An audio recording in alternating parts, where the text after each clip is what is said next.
Bonjour et bienvenue dans cette nouvelle leçon de marketing fondamental qui va porter sur la politique de communication ou le mix promotionnel. C'est la dernière variable du mix marketing qu'on va présenter et c'est là où on va regrouper l'ensemble des outils que l'entreprise pourra utiliser pour communiquer sur ses produits, ses marques ou sur elle-même. Donc, la communication marketing peut être définie comme l'ensemble des moyens utilisés par l'entreprise pour s'adresser à ses clients actuels et à ses clients potentiels. Et ce, pour tout simplement les informer ou les persuader à acheter un produit ou un service de l'entreprise, ou même leur rappeler des différentes marques et des différents services ou tout simplement les différentes prestations que l'entreprise propose à ses consommateurs. Donc l'objectif d'une communication marketing peut être soit cognitif, affectif ou conatif. Alors, la différence entre ces trois éléments, c'est tout simplement, dans les objectifs cognitifs, il s'agit de faire connaître l'entreprise en informant les consommateurs de l'existence d'un produit ou d'un service et en démontrant les différentes utilisations possibles. On peut aussi rappeler de l'existence des produits, si vous voulez, un peu plus anciens.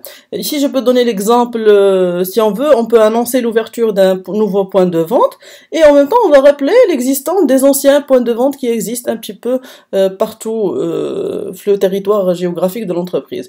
Ou on peut annoncer une opération de promotion. C'est l'objectif de cognitif, c'est tout simplement de faire connaître l'entreprise ou ses produits. Alors l'objectif affectif, c'est-à-dire qu'on va faire aimer l'entreprise, on va faire aimer le produit, le service, et on va attribuer une image positive et attractive à l'entreprise. Alors ici, l'objectif est de créer une préférence pour la marque qu'on est en train de commercialiser.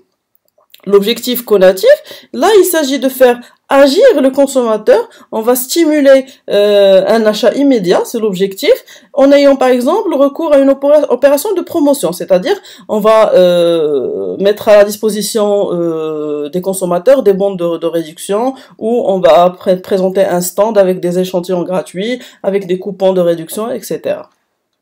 Pour pouvoir réaliser les objectifs qu'on vient de voir, l'entreprise a besoin de suivre un processus de communication. Il en existe plusieurs, mais nous allons voir le modèle cybernétique qui a été développé par Wiener en 1948. Il présente la communication comme un processus linéaire, comme vous voyez, de transmission des signaux. Donc, ce processus de communication est un ensemble de signaux verbaux et non verbaux qui proviennent de l'émetteur. C'est la source de l'information. Donc l'émetteur va coder et transformer le message en signal qui va être acheminé par un canal, puis décodé par un récepteur qui va devoir reconstituer le message à partir bien sûr du signal et va être transmis finalement au destinataire de l'information. Il est judicieux de préciser que l'émetteur, le canal et le récepteur sont des intermédiaires techniques, ce qui veut dire que ce sont des outils d'aide à la communication.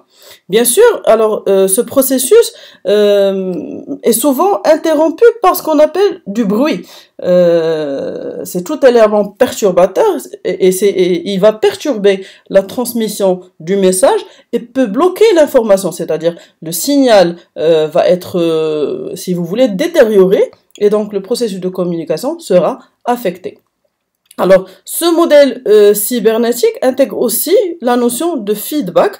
C'est une forme d'interaction entre le destinataire et l'émetteur. C'est la réaction du destinataire, c'est une réponse tout simplement.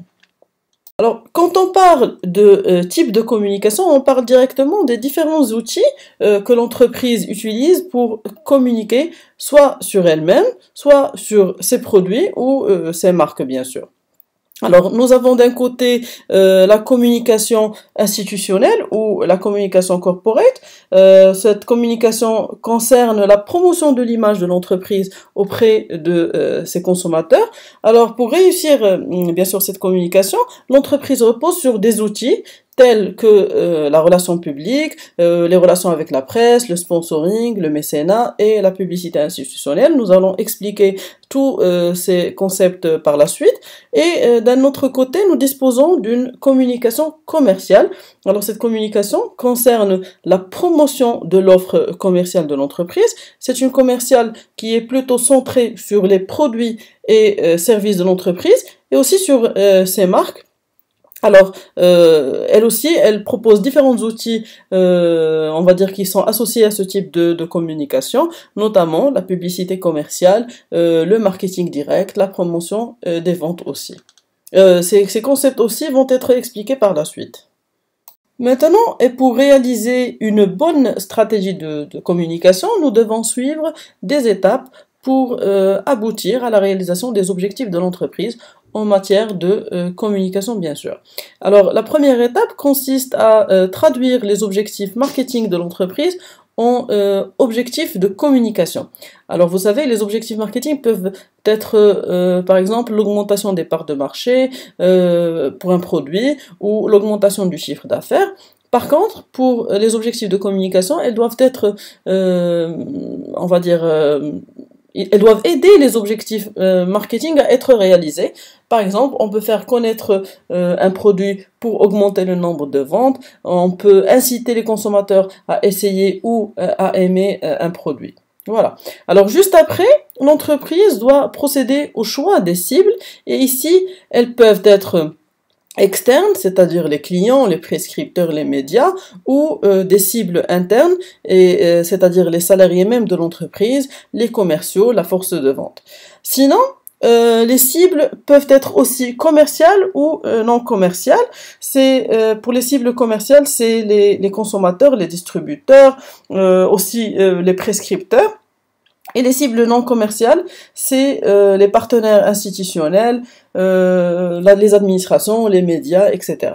Alors dans cette étape, la détermination de la cible marketing répond à la question à qui on va vendre.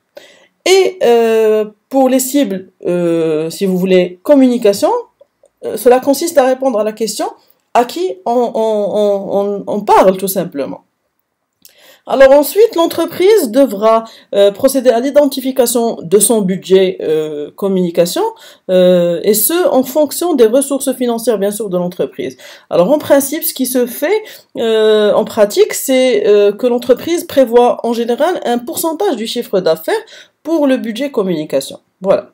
Alors maintenant, on arrive à une étape importante du mix communication, c'est l'étape où on va faire le choix des canaux de communication. Alors c'est soit des canaux médias ou hors médias, et le choix des différents outils et supports pour la transmission du message, on va voir les supports par la suite, mais cela dépend bien sûr des objectifs visés par l'entreprise. Par exemple, si on choisit la télévision, c'est très bien, c'est un outil adapté si notre objectif est de développer la notoriété de notre marque auprès d'un grand public. Aussi pour mettre en valeur un produit ou pour présenter les avantages d'un produit. Alors dans ce cas, on peut choisir la télévision, c'est un excellent outil. Alors on arrive maintenant à l'étape où on doit formuler le message. Cette partie, nous allons la voir juste après, mais avant, je vais finir les étapes et je vais traiter la partie où on doit mesurer ou contrôler l'efficacité de la campagne de communication. Et ici, de nombreux outils permettent de mesurer les résultats. Par exemple, les baromètres d'image, ils mesurent la notoriété de l'activité d'une marque ou d'une entreprise. Nous avons aussi les enquêtes post-campagne. Elles mesurent aussi l'impact de la campagne de communication sur le consommateur. Elles évaluent la pertinence du message publicitaire et le taux de mémorisation, ou tout simplement l'attitude du consommateur vis-à-vis de la marque. Voilà, on revient maintenant à l'étape de l'élaboration du message. C'est une étape où on devra formuler l'idée du message publicitaire. Bien sûr, il doit être court, il doit être simple, il doit être facile à comprendre, mais il existe 4, on va dire, règles qu'il sera opportun de respecter. Alors on commence avec le contenu du message publicitaire. Il doit bien sûr respecter les objectifs de la campagne de communication, les objectifs qu'on a assignés l'une des étapes qu'on a vues précédemment. Et ce message doit mettre l'accent sur l'information transmise. Et ici, on joue avec les mots, on joue avec les émotions pour tout simplement encourager le consommateur à agir et à déclencher l'action de consommation. Aussi, et pour créer un bon message publicitaire impactant, il est recommandé de suivre une structuration. Alors, cette structuration va nous permettre d'obtenir une efficacité optimale du message. Alors, pour cela, on peut s'aider de la méthode AIDA. Alors, A pour attention, I pour intérêt, D pour désir et A pour action. Cette méthode a été développée par Lewis. L'objectif est d'aider à construire une structure d'un message publicitaire efficace. Alors, la première chose à voir dans un message est la capacité à capter ou à attirer l'attention du client à travers une forte promesse qui accroche, c'est-à-dire qui va permettre d'accrocher l'attention du client. Ensuite, on doit susciter l'intérêt en avançant des arguments marquants, des arguments pertinents, afin qu'il puisse se concentrer sur le contenu du message publicitaire. Par exemple, on peut mettre en avant la qualité supérieure du produit ou on peut mettre en avant son caractère économique. Alors après, on va construire le désir pour le produit. On va expliquer les différents avantages dont le consommateur pourra bénéficier. Ça peut être un gain de temps, un gain d'argent ou un gain en termes de meilleure santé ou etc. Alors ici, l'important est de ne promettre que ce que l'entreprise peut assurer. D'accord? Alors, au final, le message doit inciter le consommateur à l'action. Par exemple, à travers un jeu concours, on peut inciter les consommateurs à se rendre dans un point de vente. Voilà, c'est la méthode AIDA qui permet de construire ou de structurer un bon message marketing. On passe maintenant au format ou au support marketing, de support de communication marketing. Bien sûr, le format et le support, il doit être en cohérence avec les objectifs du message publicitaire. Par exemple, si on veut communiquer sur les performances et l'image de la marque de l'entreprise, il est préférable de passer par l'outil presse ou l'outil télévision. Ce sera le format le plus adéquat si vous voulez. Alors que si on veut encourager les ventes, l'outil le plus idéal, c'est la promotion des ventes. Alors pour finir, la source du message publicitaire ou son émetteur, alors cette source doit être crédible, elle doit être légitime auprès des consommateurs. Alors si on prend l'exemple d'une star de la chanson ou une star de la télé, elle peut être une très bonne source, assez crédible auprès des jeunes filles pour des conseils en termes de mode ou en termes de design, etc. Alors pour cela, on peut utiliser le modèle de Laswell. Il se résume en 5 questions. Alors, qui dit? C'est la marque, l'entreprise, le bien ou le service qui envoie le message. Quoi? C'est le message lui-même, le message publicitaire. Par quel moyen? C'est le canal ou le support de communication. À qui? C'est la cible visée. Et à quel effet? C'est tout simplement le développement des ventes, l'amélioration de l'image de marque ou la notoriété de l'entreprise, etc. Voilà, c'est plus ou moins les 4 éléments qui vont résumer la construction d'un bon message publicitaire. Maintenant, l'entreprise peut aussi faire appel à une agence pour procéder à l'élaboration du message publicitaire. Et dans ce cas, l'entreprise qu'on appelle annonceur doit rédiger un document qu'on appelle Brief Agence. C'est un document où ça peut être aussi une réunion de travail, mais elle doit être entre l'annonceur et l'agence créatrice de l'annonce publicitaire qui va présenter le produit qui va résumer ses caractéristiques, ses points forts, ses avantages, etc. Il va présenter les objectifs de la campagne, les contraintes de cette campagne publicitaire, les cibles qu'on veut toucher, et bien sûr, il y a une partie pour le budget alloué à cette campagne publicitaire. Alors par la suite, l'agence publicitaire rédige ce qu'on appelle une copie stratégie. C'est une sorte de cahier de charge ou de fil rouge qui regroupe 6 éléments que l'agence devra proposer à l'annonceur. Alors, nous avons en premier lieu le choix des cibles. Ils doivent bien sûr proposer un choix des cibles par rapport au sexe, aux âges, à la catégorie socio-professionnelle, au positionnement géographique, etc. Aussi par rapport à l'objectif à atteindre, bien sûr à l'aide de la stratégie de communication, on peut augmenter la notoriété de l'annonceur, on peut améliorer l'image de marque ou même accroître les ventes, bien sûr.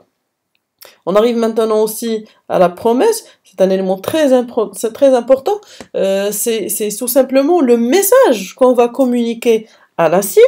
Elle correspond en général soit à une stimulation d'une motivation, on va encourager l'une des motivations des consommateurs, ou on va réduire l'un des freins à l'achat. Une promesse, elle doit être spécifique au produit et elle doit bien sûr correspondre à une des forces du produit.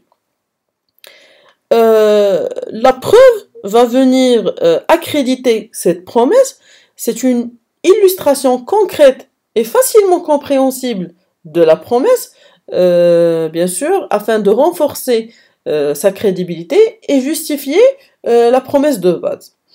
Le bénéfice consommateur, c'est tout simplement l'avantage, c'est l'intérêt que le consommateur va retirer, on va dire, de la promesse réalisée. Et le temps du message publicitaire, il doit être aussi spécifié dans la copie stratégie, il peut être explicatif, démonstratif, informatif, etc. Le temps va permettre d'améliorer la communication sur la promesse, la preuve et le bénéfice consommateur, et il doit être aussi en cohérence avec l'image globale du produit.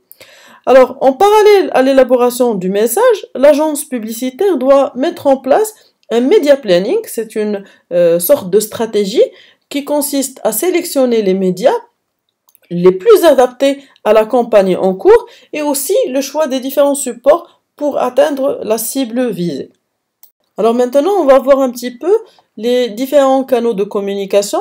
On a déjà expliqué ça un petit peu tout à l'heure. On a dit qu'il existait une communication média et une communication hors média.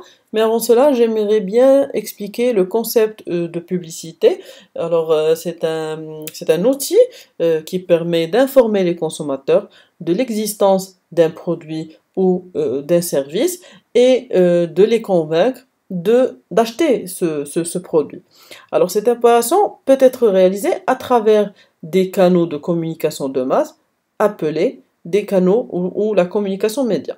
Alors les outils de communication média sont la presse, la télé, l'affichage, la radio, le cinéma et l'internet. Par contre, les outils de communication hors média sont la promotion des ventes, le marketing direct, les relations publiques, le marketing événementiel et aussi le bouche à oreille. Dans un premier lieu, nous allons nous concentrer sur les outils de la communication média. On va commencer par la presse. C'est un outil efficace pour faire connaître les entreprises, les marques, etc. Et il permet une bonne segmentation des cibles visées. Il permet aussi de connaître avec une grande précision le nombre de lecteurs et par conséquent le nombre de consommateurs qui ont été ciblés avec succès. La radio, c'est un média qui permet une bonne sélectivité géographique, c'est-à-dire ça peut être une sélectivité par région ou une sélectivité par thématique, car bien sûr il existe, comme vous le savez, des radios généralistes, des radios sportives ou des radios musicales. Aussi avec la radio, elle offre ce qu'on appelle des drive time. C'est un créneau qui correspond à un moment de la journée où le taux d'audience est plutôt élevé C'est pour cela qu'il est très prisé par les annonceurs et très très cher en principe. Le créneau il est entre 7 heures et 10 heures du matin. Alors la télévision, c'est un média qui s'adresse à un large public. Il est idéal et parfait pour construire la notoriété ou pour construire l'image de marque d'une entreprise. Par contre, le prix d'un passage publicitaire à la télé est extrêmement cher. Alors, l'outil cinéma, c'est un média dont l'audience est plus ou moins, on va dire, plutôt faible. Par contre, le taux de mémorisation du message publicitaire est très élevé parce que la personne est concentrée sur le film et elle a la capacité à capter un peu plus le message publicitaire. Alors, par contre, la cible est en principe jeune et une cible plus ou moins, on va dire, urbaine, citadine, et les coûts de l'insertion publicitaire est vraiment assez cher. Alors, l'affichage, c'est un média de masse qui permet une excellente sélectivité géographique et il a un impact visuel très très fort, surtout s'il est bien positionné dans une grande artère, on va dire, passante. Alors, le souci, c'est que l'espace publicitaire est très restreint, il n'y a pas assez d'espace pour nous exprimer. Donc, il faut directement aller à l'essentiel, une phrase qui accroche, un petit slogan facile à mémoriser et une image marquante. Alors, le dernier outil qu'on va voir ensemble est l'Internet. Alors, c'est un média, on va dire, plus ou moins moderne. Il est très souple car il permet de maximiser le contact avec le consommateur. C'est un espace qui offre un accès à un très grand nombre d'outils de communication, par exemple le mailing, le emailing, pardon, les réseaux sociaux, les sites institutionnels, etc. Alors le souci avec Internet, c'est que les internautes sont de très grands zappeurs. Alors il faut vraiment redoubler d'efforts et d'ingéniosité pour garder l'internaute le plus possible sur le site internet ou sur la page web de notre entreprise. On va passer maintenant aux outils de communication hors média. On va commencer par la promotion des ventes. Alors c'est un outil qui offre un grand nombre de techniques qui visent à déclencher l'achat immédiat d'un produit ou d'un service. Bien sûr, le principe est de concilier l'intérêt du consommateur et le bénéfice de l'entreprise. Alors on commence avec la réduction du prix, c'est une baisse temporaire du prix de vente d'un produit ou c'est le fait de proposer plus de quantité de produits pour le même prix. Nous avons aussi le couponnage, c'est un titre de remboursement que l'entreprise, on va dire, propose aux consommateurs, soit sur le conditionnement du produit lui-même, soit sur des coupures de presse ou de magazine. Elle peut même leur envoyer les coupures par voie postale ou leur proposer cela sur les points de vente. Alors, la vente jumelée, c'est le fait de vendre deux articles de nature, on va dire, différente, à un prix total inférieur à la somme de chacun d'eux, au cas où ils seraient vendus séparément. Nous arrivons aux primes. Nous avons la prime directe, c'est des remises gratuites d'un article ou d'un service différent. C'est offert, on va dire, au moment de l'achat. Nous avons des remises différées par rapport à l'achat. Par exemple, en collectionnant des preuves d'achat, d'accord?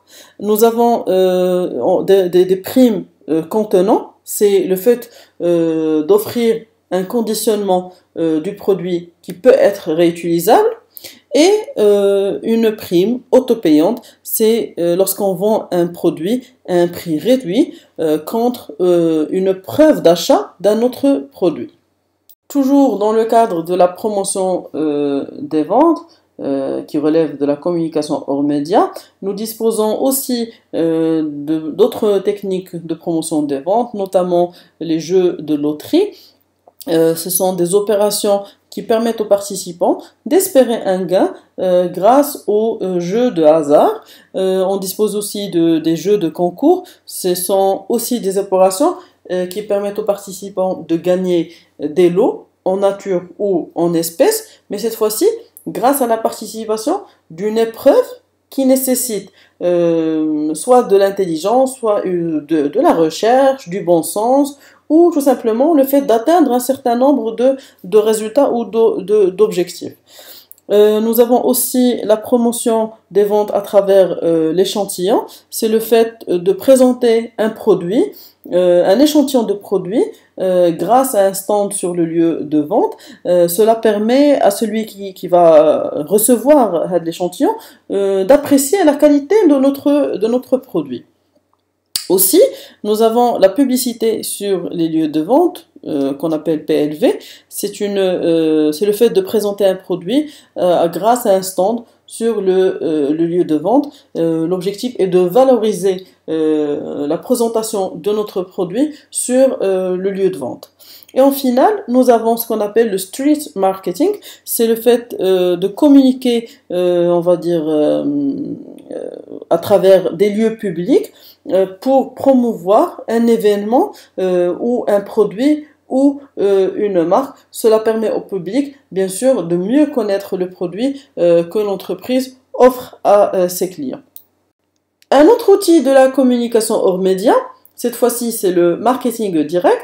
C'est une communication qui s'adresse directement à un ensemble de récepteurs ou de consommateurs qui vont être sélectionnés pour qu'on puisse leur présenter directement un produit, un service ou n'importe quelle offre commerciale de l'entreprise. Alors pour cela, on peut utiliser différents outils. Nous avons le mailing, c'est le fait d'envoyer une publicité papier via la poste, la publicité via SMS. La publicité emailing, c'est la même chose que le mailing, sauf que cette fois-ci, c'est via Internet. La télévision, c'est ce qu'on appelle des émissions de téléachat. Et le télémarketing, c'est le fait d'utiliser le téléphone pour se rapprocher des différents consommateurs de l'entreprise. Les relations publiques relèvent aussi de la communication hors média. Alors cette forme de communication consiste à prévoir l'organisation d'actions ponctuelles en vue d'établir et maintenir de bonnes relations avec les différentes cibles de l'entreprise. Et aussi, c'est le fait d'entretenir de bonnes relations avec ses partenaires, avec ses fournisseurs, ses distributeurs, les proscripteurs, les journalistes, etc. Alors, les relations publiques sont un excellent outil de communication, surtout pour le lancement d'un nouveau produit, pour le changement d'une identité visuelle de l'entreprise et même pour la gestion d'une communication de crise. La communication événementielle est une forme de communication hors média. Elle consiste à élaborer ou à participer à des événements qui mettent en scène l'entreprise ou ses produits. Et ici, on distingue entre les opérations de sponsoring et les opérations de mécénat. Alors le sponsoring correspond à un soutien financier ou matériel qu'on va apporter à la réalisation d'un projet, qu'il soit culturel, sportif ou autre. Alors en contrepartie ou en échange, on obtient qu'il soit fait mention du nom de l'entreprise, c'est-à-dire que l'image de marque de l'entreprise doit être visible sur tous les supports de communication. Alors ici, l'entreprise va dépenser une somme pour le soutien direct du projet et dépenser une somme équivalente, voire même plus importante, pour le faire savoir par ses consommateurs et ses différentes cibles. Par contre, le mécénat, c'est un don, c'est un soutien financier et matériel, qu'on peut apporter à une action ou à une activité d'intérêt général, culturel, de recherche, humanitaire, etc. L'important, c'est qu'il ne doit y avoir aucune contrepartie publicitaire. C'est le cas des aides financières ou techniques qui sont adressées aux associations caritatives, ou c'est le cas où l'entreprise crée elle-même une fondation pour des actions caritatives. Voilà, c'est tout ce qu'il y a pour la politique de communication. Comme d'habitude, n'hésitez pas à poser vos questions par commentaire sous la vidéo. Je vous remercie pour votre attention et à la prochaine pour une nouvelle vidéo.